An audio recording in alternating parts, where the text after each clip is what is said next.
성도들 제세권 제22장 영원한 보상. 손을 잡고 집으로 걸어가는 데니얼스 가족. 1933년 5월 17일 아침, 잠에서 깨어난 존과 리아 윗소의 눈앞에 난생 처음으로 성지의 경관이 펼쳐졌다. 기차 창문 너머로 보이는 메마른 바위투성이 평원에는 경작된 들판과 과수원이 드문드문 놓여 있었다. 농학을 공부하던 시절 몇 년간 사막에서 지냈던 존은 그 풍경에 매료되었다. 그는 일지에 무척 흥미로웠다라고 썼다. 1931년 가을, 런던으로 돌아온 윗소 부부는 유럽 선교부에서의 임무를 재개했다. 지금 그들은 교회 팔레스타인 마이너스 시리아 선교부를 이끌도록 바드와간 피라니안이라는 남성과 그의 아내 베르타를 성별하기 위해 지중해 동부 해안에 있는 도시인 하이파로 가는 중이었다. 곧 이 지역의 4개 지부를 감독하게 될 이 선교부는 교회에서 가장 작은 선교부 중 하나였다. 바드와간은 대부분의 중동 성도들처럼 아르메니아인이었고 베르타는 스위스인이었다. 두 사람은 지난 10년 사이에 교회에 들어왔다. 처음에 리아는 존과 함께 팔레스타인에 갈 계획이 없었다. 경제 불황은 전 세계로 퍼져서 세계대전에서 회복하고 있던 여러 지역 사회를 황폐화시켰다. 윗소 부부의 재정 상황은 좋지 않았으며 대륙 횡단 여행에 드는 비용이 적지 않을 터였다. 하지만 존은 리아가 자기와 함께 가야 한다는 주장을 굽히지 않았다. 그는 이렇게 말했다. 우린 인생의 모든 것을 함께 해왔어요. 그러니 이번 여행도 예외가 될 순 없죠. 우린 어떻게든 재정적인 공경에서 벗어날 거예요. 하이파에 도착한 윗소 부부는 피라니안 부부와 그들의 16살 된 딸 오스드리그를 만났다. 존은 이신임 회장에게 깊은 인상을 받았다. 아르메니아와 독일어를 유창하게 구사하는 바드와가는 터키어, 러시아어, 영어도 어느 정도 알고 있었다. 존은 이렇게 보고했다. 피라니안 형제님은 총명하고 근면하며 진실한 사람입니다. 리아도 베르타에게서 깊은 인상을 받았다. 베르타는 복음에 대한 확고한 간증이 있었으며 선교부의 여성들이 상호부조회와 젊은 여성 상호양상회에 더 온전히 참여하도록 도울 방법을 알고자 열망했다. 리아는 이 조직들이 그 지역에 교회를 세우는 데 필수적이라고 믿었다. 그녀는 이 여성들이 상호부조회나 꿀벌 및 이삭축기 소녀 프로그램을 통해 적극적이고 행복해질 수 있다면 훨씬 더 유능한 진리의 주창자가 될 수 있을 것이라고 생각했다. 현지 여성들이 조직을 직접 운영할 수 있도록 선교부 회장들의 부인들을 설득하는 일은 리아에게 때로 산을 옮기는 것만큼이나 어렵게 느껴졌다. 하지만 베르타와 리아가 함께 일하는 동안 옳은 일을 하고 좋은 지도자가 되고자 하는 베르타의 열망이 빛을 발했다. 존과 리아가 하이파를 떠날 준비가 되었을 때 리아는 베르타가 훌륭한 일을 해낼 것이라고 확신했다. 리아와 존은 하이파에서 텔아비브를 거쳐 예루살렘으로 향했다. 그들은 예루살렘에 있는 고대 성전의 마지막 잔해인 통곡의 벽을 걸어서 관광하기로 계획했다. 숙소에 도착한 존은 한 무더기에 우편물을 받고 전보 2개를 조용히 읽기 시작했다. 그 전보는 상당히 괴로운 소식을 담고 있었다. 하지만 기분 좋아하는 아내를 본 그는 우편물을 제쳐두고 리아와 함께 호텔을 나왔다. 그들은 오래되고 구부러진 거리와 사람들로 붐비는 형형색색의 시장들을 지나갔다. 통곡의 벽에서 두 사람은 수세기 전에 파괴된 성전에 대해 슬퍼하며 기도하는 유대인 여성들과 남성들을 지켜보았다. 그런 광경을 바라보던 리아는 몇몇 방문객이 종이 조각의 기도문을 적어 벽에 있는 돌 틈새로 밀어 넣는 것도 보았다. 그날 저녁, 그들은 구주께서 온 인류의 죄로 고통을 겪으셨던 동산에서 멀지 않은 감람산에서 해지는 광경을 지켜보았다.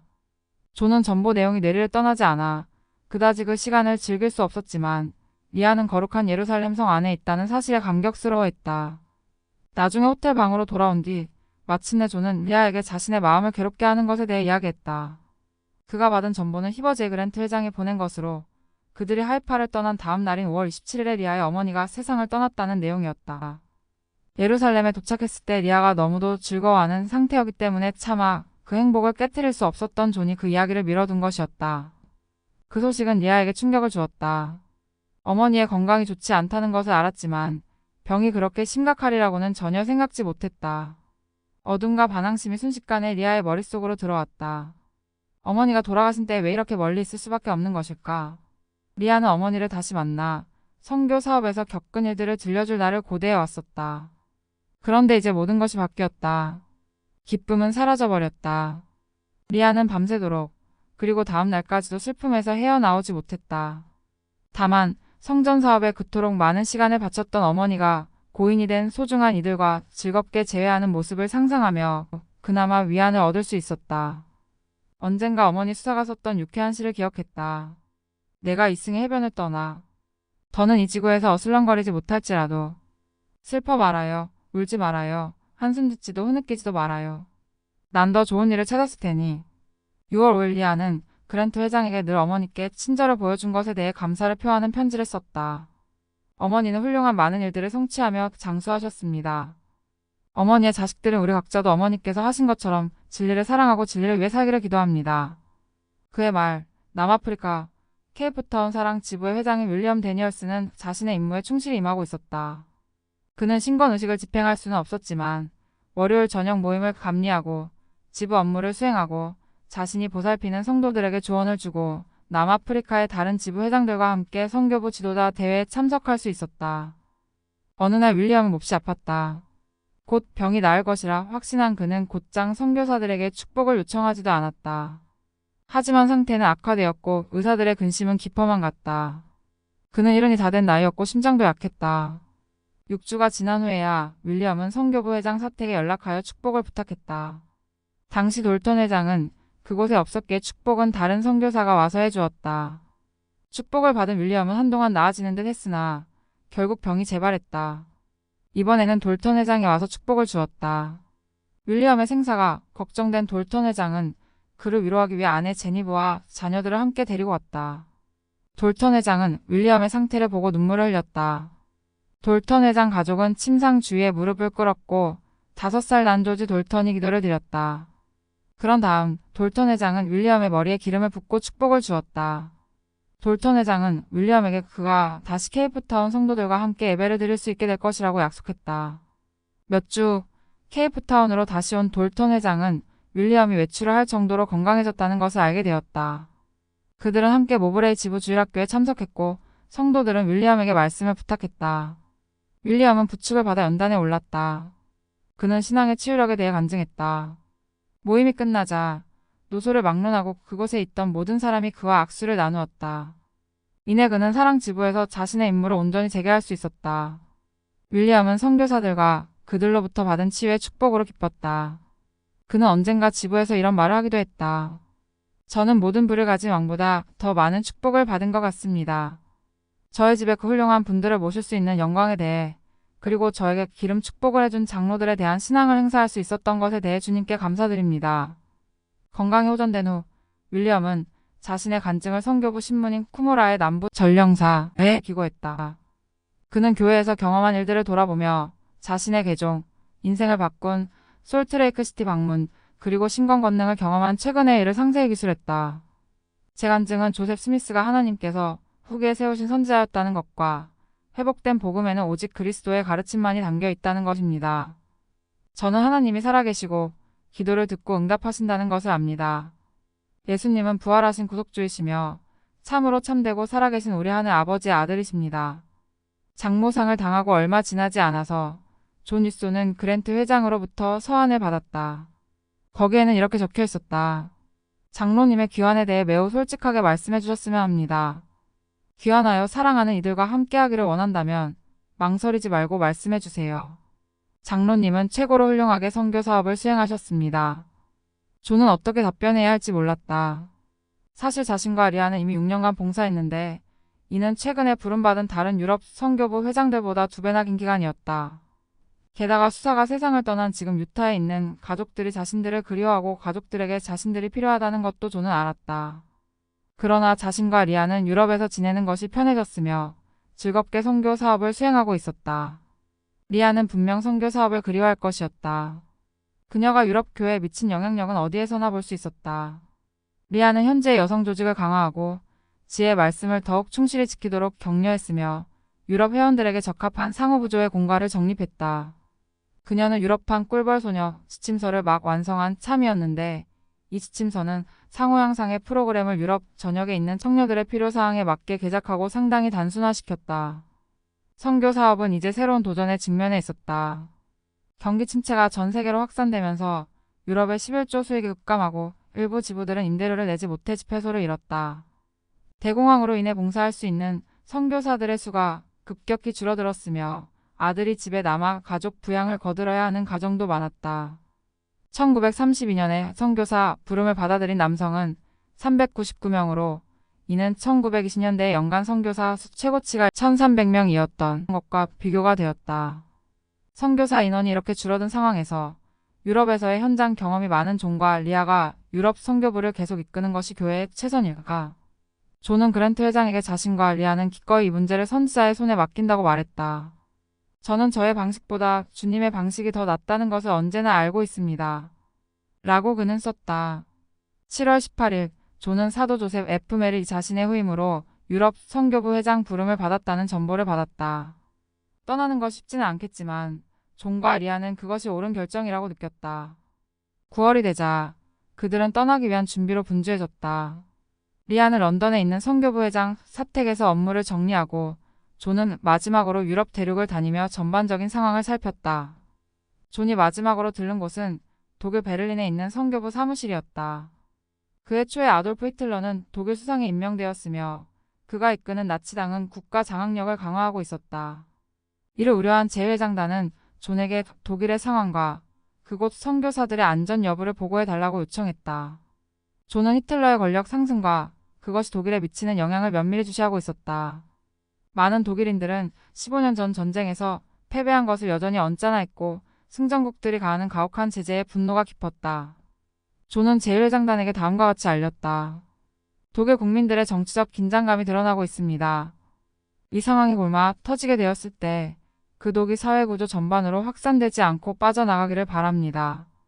베를린에 도착한 존은 자신이 그곳에서 학교를 다니던 수십 년 전에 비해 도시가 엄청나게 바뀐 것을 보고 깜짝 놀랐다. 선교부 사무실을 포함하여 도처에 히틀러와 나치당의 상징물들이 걸렸고 도시는 마치 군사기지 같은 분위기를 자아냈다. 존은 제1회장단에게 이렇게 전했다.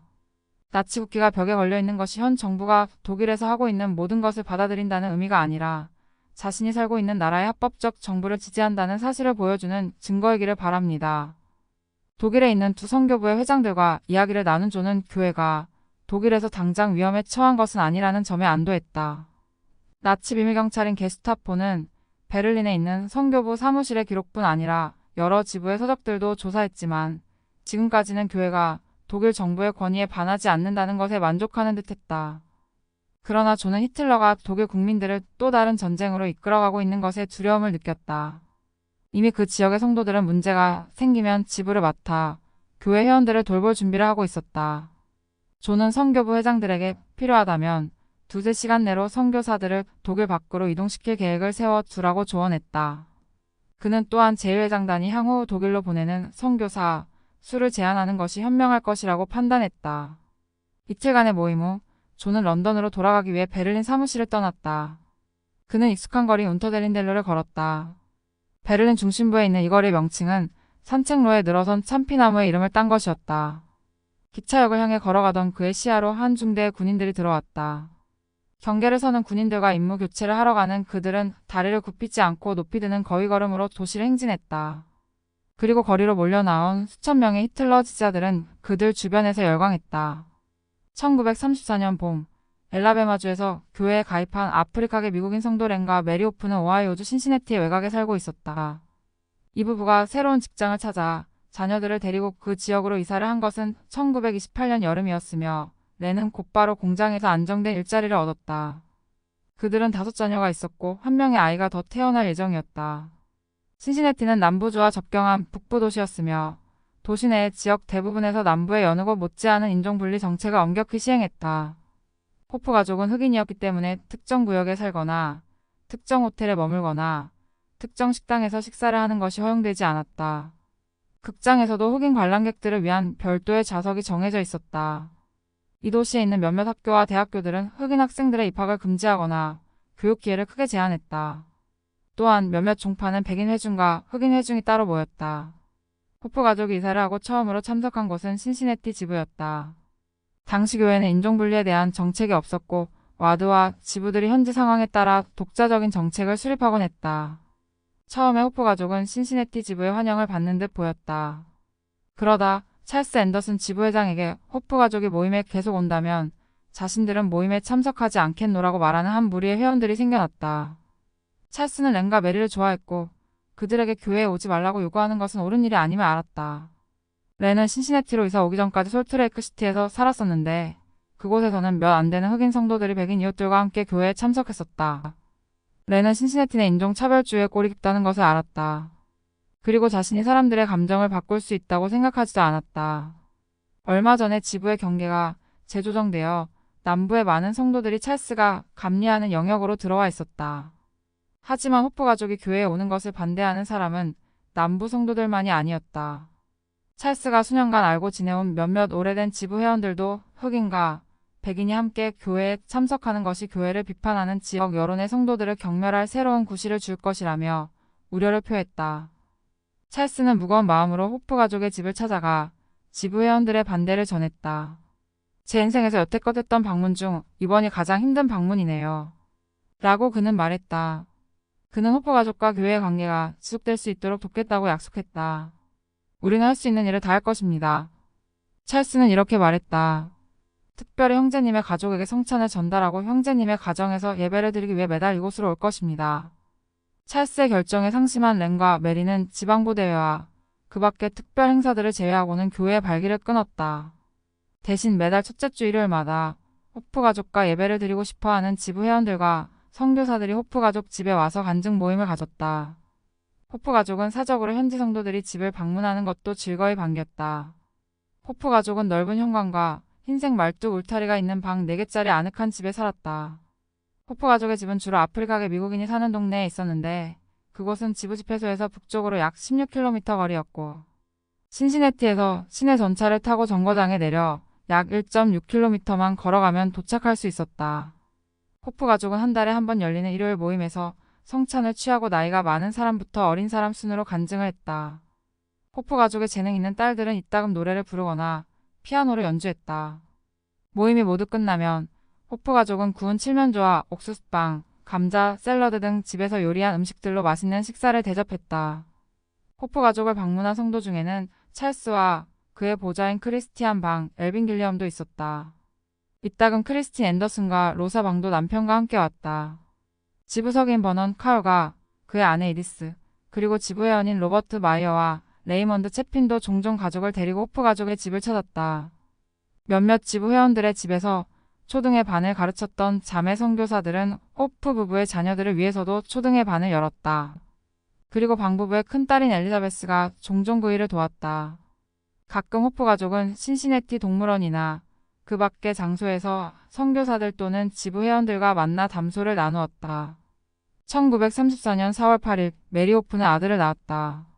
지금껏 호프 부부는 언제나 자녀들이 유아 축복을 받을 수 있게 했으며 이번에도 예외는 아니었다. 그들의 아기 버넌이 태어난 지 2달 후 찰스 앤더슨과 지부 서기가 성찬식을 위해 호프 가족의 집을 찾았다. 성찬식 후에 찰스는 아기에게 유아 축복을 해주었다. 렌은 간증을 할 때면 자주 자신이 회복된 복음으로 개종한 이야기를 전했다. 그는 자신과 메리가 신시내티에 온 이후로 엄청난 축복을 받았다고 생각했다. 대공황으로 많은 이웃이 실직했지만 그는 단 하루도 일자리를 잃은 적이 없었다. 그는 많은 돈을 버는 것은 아니었어도 항상 온전한 11조를 냈다. 렌은 미래에 대한 믿음을 다음과 같이 표현한 적이 있다. 제가 신권을 소유할 수 없다는 것을 압니다. 하지만 저는 하나님의 공의로 언젠가 신권이 제게 주어질 것이고 신권을 소유한 충실한 이들과 함께 영원한 보상을 받을 수 있을 것이라고 느낍니다. 렌과 메리는 기꺼이 그날을 기다렸고 주님은 그들의 마음을 아셨다. 한편 독일 틸츠트에 사는 14살 소녀 헬가 마이주스는 나치가 권력을 잡은 이후 마을이 얼마나 많이 변했는지를 분명하게 알아차렸다. 전에는 거리에 어슬렁거리는 사람들이 많아 밤에 교회에서 집으로 걸어가는 것이 무서웠었다. 그때는 경기가 나빠서 실직하고 할 일이 없는 사람이 많았다. 그들이 꼭 그렇게 위험한 사람들은 아니었겠지만 헬가는 늘 그들이 자신을 해칠까봐 두려워했다. 그 후에 히틀러가 정권을 잡으면서 경제는 나아졌다. 이제는 일자리가 부족하지 않았고 거리도 안전하다고 느꼈다. 게다가 사람들은 자신이 독일인이라는 사실에 다시금 자부심을 느끼기 시작했다. 히틀러는 강력한 연설가였으며 그의 열정적인 연설은 많은 사람에게 다시 한번 독일이 1000년간 지속될 강대국으로 부상할 수 있다는 생각을 불어넣었다. 그가 거짓말을 일삼고 음모에 대해 말하고 독일의 문제를 유대인 탓으로 돌렸을 때에도 많은 사람이 그의 말을 믿었다.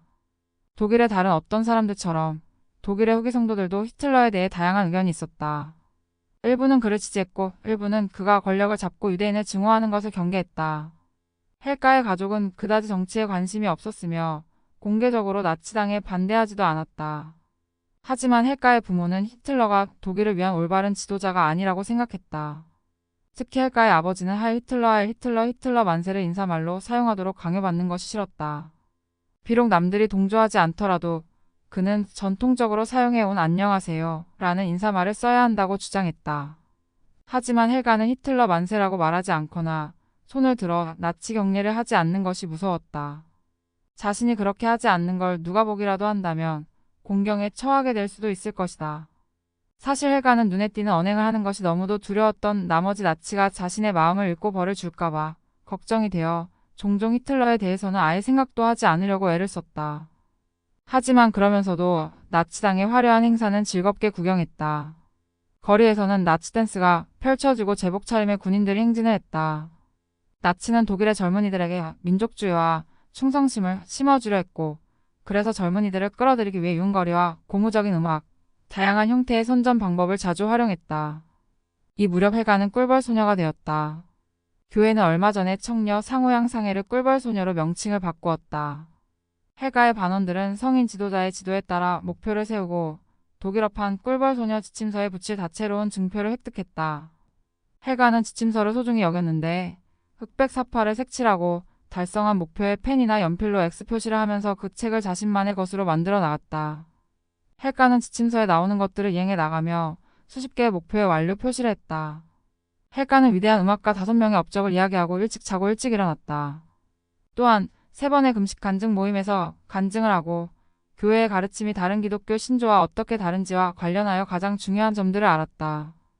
헬가는 또한 꿀벌집에 자신만의 이름과 상징을 붙였는데 헬가가 고른 이름은 독일어로 고귀함을 뜻하는 예델무트였다.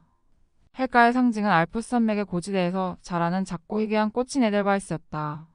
어느 날 집에 돌아온 헬가는 기분이 들떠 있었다. 나치당의 청년 여성운동인 독일 소녀동맹의 대표자들이 동네에서 소녀들을 모집하고 있었고 헬가의 친구들도 그곳에 많이 가입하고 있었다. 헬가는 어머니에게 말했다. 모티 엄마, 저도 가서 그 단체에 가입하고 싶어요. 그 동맹은 온갖 종류의 수업과 활동을 제공했고 그들만의 잡지도 발행했다. 심지어 정부의 보조금을 받아 스키 여행을 할 거라는 이야기도 있었다. 소녀동맹의 소녀들은 세련되어 보이는 흰 블라우스와 검은색 치마를 입었다. 헬가, 넌 꿀벌 소녀야. 어머니가 말했다. 그 단체에 속할 필요가 없어. 헬가는 어머니 말이 옳다는 것을 알았다. 독일 소녀 연맹에 가입하지 않으면 헬가는 또다시 친구들과 구별될 것이었다. 그러나 헬가는 꿀벌 프로그램을 통해 의로운 목표를 달성하고 더 훌륭한 후기 성도가 되어가고 있었다. 그것은 히틀러도 소녀동맹도 해줄 수 없는 일이었다.